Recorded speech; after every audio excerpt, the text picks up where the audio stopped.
Olá, leitores e leitoras, sejam muito bem-vindos ao meu canal.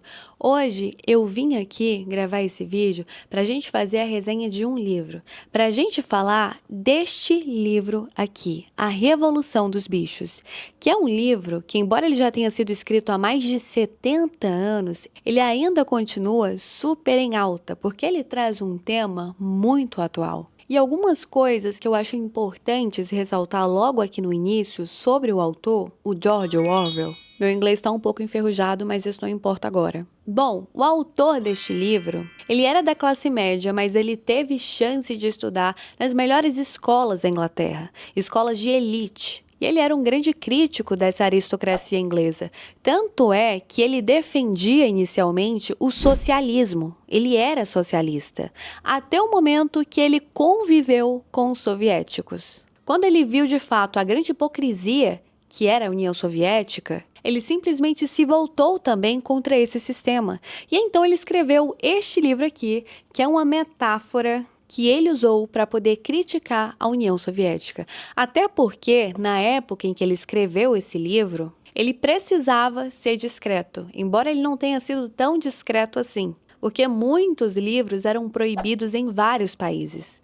Então ele usa a história de bichos em uma granja para poder fazer referência aos soviéticos, para fazer referência à Revolução Russa e tudo que veio depois disso. E agora que eu já falei isso aqui, eu posso começar a contar essa história. Bom, a história começa numa granja, e nessa granja nós temos o porco major, que é o bicho mais antigo, mais velho da granja. Esse porco, ele está prestes a morrer, então ele resolve reunir todos os animais e fazer um discurso. E nesse discurso, ele fala como que os humanos sempre exploraram os animais. Os humanos usam os animais para poder ter renda, para poder fazer grana, para poder se alimentar, para poder explorar a força de trabalho dos animais. E no fim da vida, quando os animais já não são tão úteis, eles são descartados. Todos os bichos da fazenda escutam aquilo ali muito atentos e voltam para suas vidas normais. Até que passam alguns dias e o porco major morre. Então, alguns porcos que eram mais jovens começam a alimentar essa ideia da revolução. Até que um dia o senhor Jones, que era o dono lá da granja, ele esquece de alimentar os animais. E quando ele faz isso, ele deixa os animais revoltados. Então os animais quebram as porteiras, as cancelas e expulsam os humanos da fazenda. E a partir daquele momento, a revolução está sendo feita. Agora não é mais chamada a Granja do Solar. Agora aquela granja se chama a Granja dos Bichos. E dito isso, agora os animais se consideram livres, já que os humanos não estão mais ali. Então se cria aquele sistema ali chamado animalismo, onde determina que todos os animais são iguais. E claro que como todo sistema precisa de regras, então eles criam os 7 mandamentos. E esses mandamentos, eles foram inspirados ali no discurso de liberdade que o porco major fez lá no início. E eu vou ler esses mandamentos para vocês. Eu quero que vocês se lembrem deles, porque eles serão bem importantes para que a gente entenda todo o contexto daqui para frente. Os 7 mandamentos. Primeiro, qualquer coisa que ande sobre 2 pernas é inimigo. Segundo, o que andar sobre 4 pernas ou tiver asas é amigo. Terceiro, nenhum animal usará roupa. Quarto, nenhum animal dormirá em cama. Quinto, nenhum animal beberá álcool. Sexto, nenhum animal matará outro animal. Sétimo, todos os animais são iguais. Bom, se lembrem desses mandamentos. E o que acontece a partir de então é que os animais eles começam a trabalhar com um propósito, porque agora eles sabem que eles não estão mais trabalhando para os humanos, para produzir para os humanos, mas agora tudo que eles produzem, o fruto do trabalho deles, serão para eles e para os animais que vierem depois. E no livro nós temos o cavalo, que se chama Sansão, como símbolo, como exemplo do trabalho. O Sansão é o animal que mais trabalha na granja. Ele faz todos os trabalhos pesados. Ele acorda primeiro que todo mundo e é o último a dormir. E o lema do Sansão é: trabalharei ainda mais. E o Sansão, pessoal, vai representar o povo trabalhador. As pessoas que trabalham o dia todo, que sustentam a grande maquinaria do Estado. E uma coisa que vale ressaltar aqui no primeiro mandamento, 2 pernas ruim, 4 pernas ou asas bom, é que a gente já tem uma certa simplificação das ideias. E essa simplificação das ideias vai servir para poder destruir o senso crítico dos animais. Tanto é que nós teremos várias ideias simplificadas ao longo do livro para poder justificar todo tipo de absurdo. E vale lembrar que quem está no poder agora são os porcos. Como eles são considerados animais mais inteligentes, então eles foram ali destinados para poder tomar as decisões, enquanto todos os outros animais trabalhavam. Exerciam o trabalho braçal. E entre esses porcos haviam 3. Havia o Bola de Neve, que era um porco ali que ele tinha até algumas ideias legais, ele queria educar os animais, queria alfabetizar os animais, ele prometia ali que os animais iam trabalhar muito menos. Ele tinha ideias inovadoras que realmente parecia algo para o bem comum. Enquanto o porco Garganta era o porco conversador. Ele manipulava os animais e justificava todas as decisões tomadas pelos porcos. E o terceiro porco é o Napoleão. O Napoleão, ele é um ditador.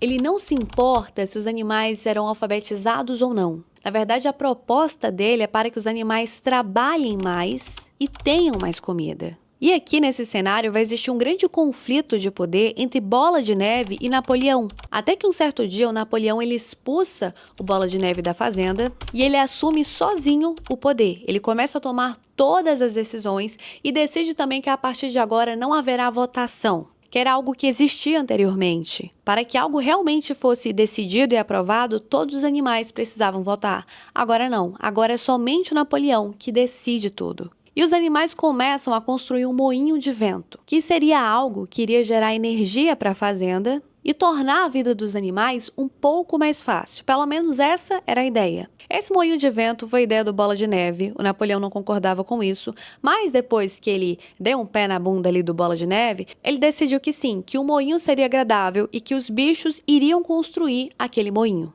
E os animais, eles não tinham ferramentas para poder construir esse moinho. Então eles passavam o dia todo empurrando as grandes pedras até o alto de uma montanha e depois derrubava para que a gravidade quebrasse essas pedras em pedras menores, para que finalmente fosse possível construir a estrutura do moinho de vento. E os animais começaram a trabalhar o dia todo, de domingo a domingo. Napoleão dizia que os animais não eram obrigados a trabalhar o domingo, mas também que se eles não trabalhassem, a ração seria cortada pela metade. E a partir daqui, pessoal, algumas coisas começam a acontecer.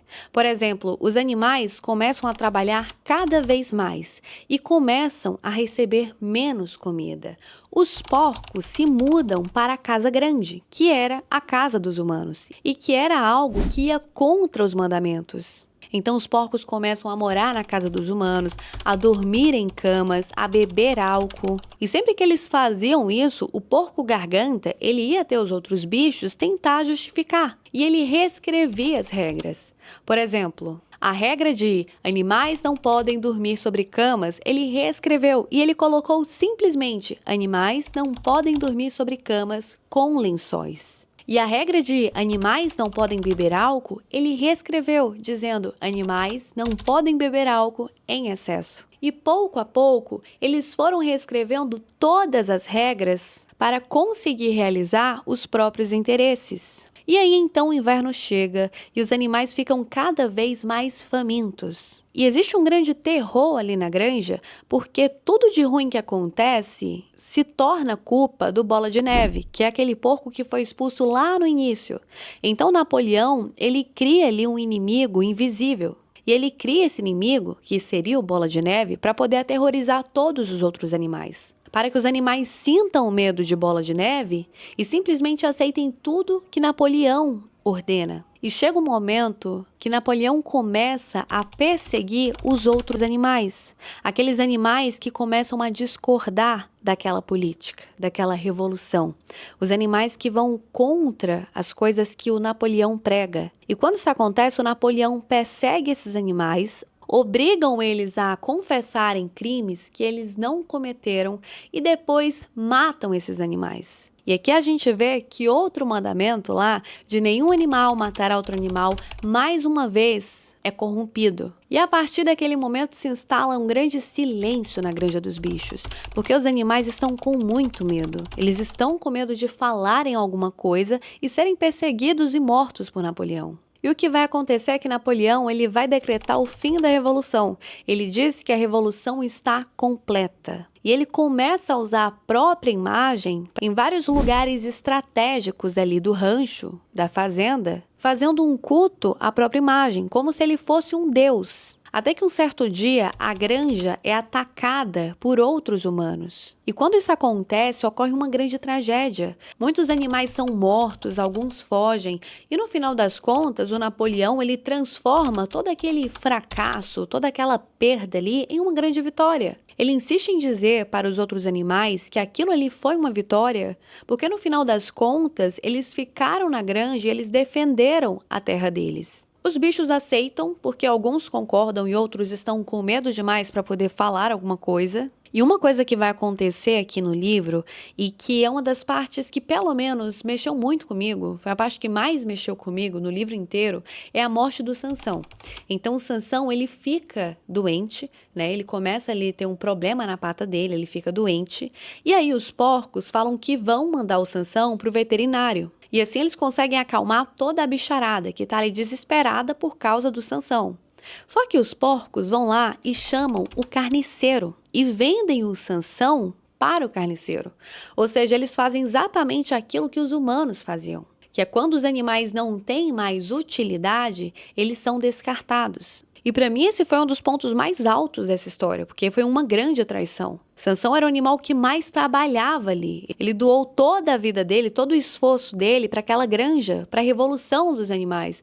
E no final ele foi traído, ele foi descartado. E os porcos vendem Sansão, pegam o dinheiro e compram bebidas alcoólicas. E no final do livro existe ali a nova tirania. Então a gente vê que não houve nenhuma revolução. Que, na verdade, o que mudou foi só quem estava no poder, porque o curral continuou a mesma coisa. Os bichos continuavam sendo explorados. Só que agora, ao invés de serem explorados por humanos, eles estavam sendo explorados por outros animais. E no final do livro, os bichos falam que eles não conseguem mais distinguir os porcos dos homens.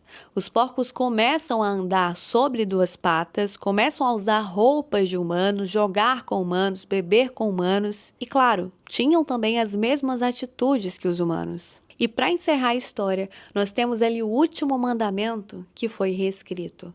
Todos os animais são iguais, mas alguns são mais iguais que os outros. Bom, pessoal, essa foi a resenha do livro A Revolução dos Bichos. Essa é uma metáfora ali para a Revolução Russa que aconteceu em 1917 e para o regime soviético que veio logo depois. E embora a metáfora desse livro seja direcionada para aquela época, para aquele momento, ela ainda é muito útil nos dias de hoje. Se você observar bem, você vai ver que muitas situações que acontecem ali no livro estão acontecendo hoje no nosso país. E o autor conseguiu, de uma forma espetacular, mostrar toda a manipulação que existe, toda a mentira, toda a opressão de regimes políticos através de uma história tão simples como essa. Então, se você não leu esse livro, eu indico muito que você comece a leitura dele ainda hoje. É um livro curto, é um livro pequeno, tem aproximadamente ali suas 140, 150 páginas. E o mais bacana de tudo é que a leitura flui muito bem, porque conta uma história e você consegue se envolver nessa história junto com o autor. Então você fica pensando ali enquanto você está lendo, o que será que vai acontecer? E agora? O que será que vai vir depois? Você cria toda uma expectativa que de fato faz com que você consiga ler um livro como esse aqui rapidamente. E se você aí do outro lado já leu esse livro, então deixa um comentário aqui embaixo me contando o que você achou. E se você quer ler esse livro, eu vou deixar aqui na descrição o link de compra para que você possa adquirir o seu ainda hoje. Lembra de deixar o seu like aqui embaixo, se inscrever, ativar o sininho e compartilhar esse vídeo com os outros amigos. Manda lá no grupão da família. Vamos fazer esse povo falar de política. Vamos criar consciência nas pessoas. E claro que eu preciso lembrar você também que esse livro aqui, ele tá na programação do meu clube de leitura. E se você quer participar do meu clube de leitura, se você quer ler esse livro junto com a gente, com materiais de apoios, com vídeos completos, onde eu faço uma análise inteira e muita reunião boa para poder falar disso aqui, é só você clicar no link que eu vou deixar na descrição também e se inscrever. Um grande abraço e até o próximo vídeo.